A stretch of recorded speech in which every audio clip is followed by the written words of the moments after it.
Hi, welcome to Aussie Kicks. On today's show, just a quick one, but I wanted to address two questions that I get asked nearly every day. And those two questions, or variations of the questions, is I'm looking for such and such a car. How much is it worth? How much is it going to cost? What should I pay for it? And where do I find such and such a car? So the idea of this episode is a very quick one of the tips and tricks that I do when I'm looking to find out how much I should pay for something, what its current value is, what's the range that it's selling for, what kind of condition should I expect for that money, and also where should you ask if you can't seem to find one for sale. So we're going to hop over to the computer and then I'm going to go through looking up a pretty standard car, but just to give you the tips that I use so that you guys and girls can do exactly the same. So let's head over to the computer.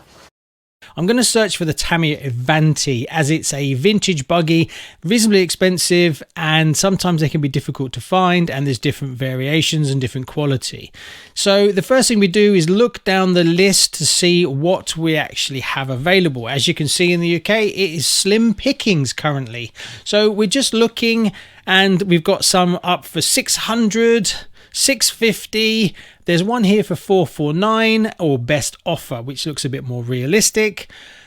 Now, this is just the asking prices. This is not the price that people pay. Click on the sold and then click on the highest price packaging. Now, this is what they actually sold for. So scroll down. Ones with the line through them mean that it was best offer. So these are what prices are actually being paid right now. So scroll down until you find the cheapest one in the list. This is obviously going to be a bit of a ropey mess, but it gives us a baseline of what we're looking for. So we have one here at 265. So we're going to go and have a look at that to see what kind of condition. Also, look at the date. The date needs to be relevant. There's no point in looking at one that's really, really old because markets change and so do prices.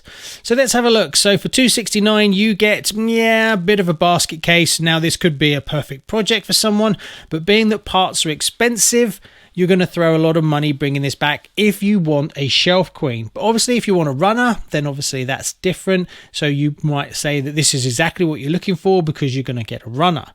Now we've got one at 260 around the same sort of range, so let's go check that out to look at the quality. Now I'm assuming you're looking for a pretty decent sort of shelf queen, kind of maybe light runner. As you can see here, you'll be looking at new tires. The wheels are wrong. Also, it looks like it needs a lot of work.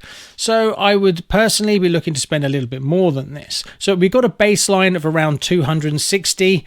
But that's the real ropey end of the market. So let's keep going and see if we can find things that are a bit better. Obviously, the budget's going to be a little higher. Now, we've got a group here around the 330, 340 price. So let's have a look. So we scroll up. There's one for 375, best offer. So someone actually paid 375 for that. Could have got it a little bit cheaper maybe. Looks kind of... So now that's the kind of thing I would personally be looking for. Yes, it's a 2011 versus a vintage one, but I'm not that bothered. So I'm happy with the quality. It's been driven, the tires are a little bit worn, but the actual car looks in reasonably good condition, and it comes with a receiver and a charger and some batteries as well. It has the correct motor in it, so it is a full-blown it's a full-blown runner. So 375 gives us a bit of a yardstick, and then there's another one around there at 406, 420. So you can see that the cluster is around the 350 mark. So you can say, okay, then that's the kind of money I'm looking to pay. And then you've got the new in box ones. Is that an option for you? And we're getting into the new in boxes from 445. So at 445, is it worth going for a new in box versus a built one? Depends on your personal choice. But we're getting an idea that we're looking around the 400, 375 to 420 is what you're going to be paying currently. but 445 and up is what's going to get you a new inbox one. 445, yes, you might see one that's that low, but assume that you're not going to get it for exactly that, but you may pay slightly more. As you can see, they go to 480, 485, 495. So it's up to you whether you would rather spend the extra and get a new inbox one, depending on what you want to do with it yourself and your capabilities. Of if you want a shelf queen and you're happy to paint it up and be immaculate, that's what you're after, you may spend the extra and get a shelf queen. So that's the kind of way of finding out what the current price is. So when we go back to look at what's on offer, we can see that quite a lot of things are well overpriced from what's actually selling. The only one that's kind of in the ballpark is you're looking at this Avanti Black. Now this is a bit of a strange one because it's had a longer chassis from the Vajra fitted to it. So someone's been playing around with this a little bit. One thing that this advert definitely shows you need to read the description, because you think it has a Dynatec motor, but it doesn't. It just has a motor with a sticker on it. So obviously that would have a massive impact on the price. So if you just looked at the photos, you'd think this is a bargain. It's coming with a Dynatec motor, and you jumped on it because that motor's worth an additional £80. Now, sometimes you'll find that there's just not much on eBay. So what you can do is go over and find the relevant Facebook groups that actually talk about and have reasonable member numbers. Then what you can do, if they allow, is to actually put an advert in there saying you're looking for something. Now, some things that you need to add in this advert, don't just put looking for an Avanti. Put a bit more information. Put, for instance, the country you're in. Will you pay with PayPal? What's your budget? Put as much in as you can and be as specific as possible. I'm looking for a 2011 Avanti. I live in the UK, such and such. Also, you probably want to source a picture, because a lot of people will actually gravitate to see a picture than just a load of text. Also, put in a reasonable budget.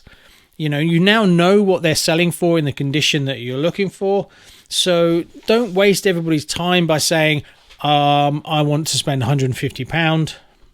There's nothing wrong with actually stating what your budget is.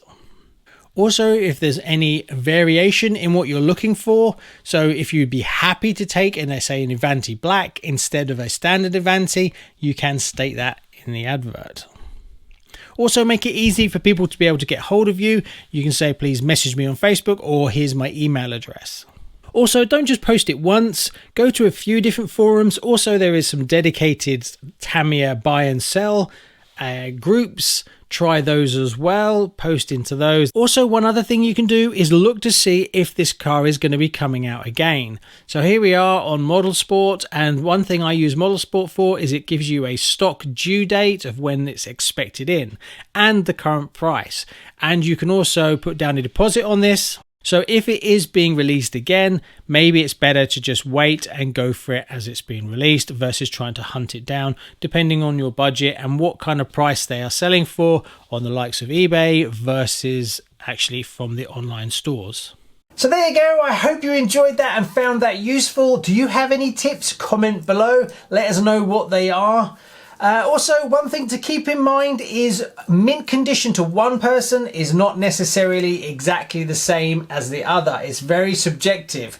So if someone says I have a mint condition or I have a slightly used, now that may be very different between what you're looking for and what they're selling. So always ask for lots of pictures, because at the end of the day, you're buying it, and then if you get it and the condition is not exactly what you think, then obviously you've paid more. So that quality has a massive impact on price. So it can seem like a bit of a bargain, or you got yourself about the right price. Once you get it, you realize you'd overpaid for the condition. So lots and lots of photographs. Personally, I bought a complete wreck Falcon that looked fine in a few nice shots, but the detail and all the cracks and things like that. So if you're looking to spend good money on a vintage buggy, there's nothing wrong with asking for detailed shots of the car, close-up shots, before you pull the trigger and spend your money. Otherwise you could end up like I did with a total basket case Falcon. Thanks so much. Please like and subscribe, and don't forget to hit that bell notification, as it will let you know when all the content is released from the channel. Thanks so much. See you soon.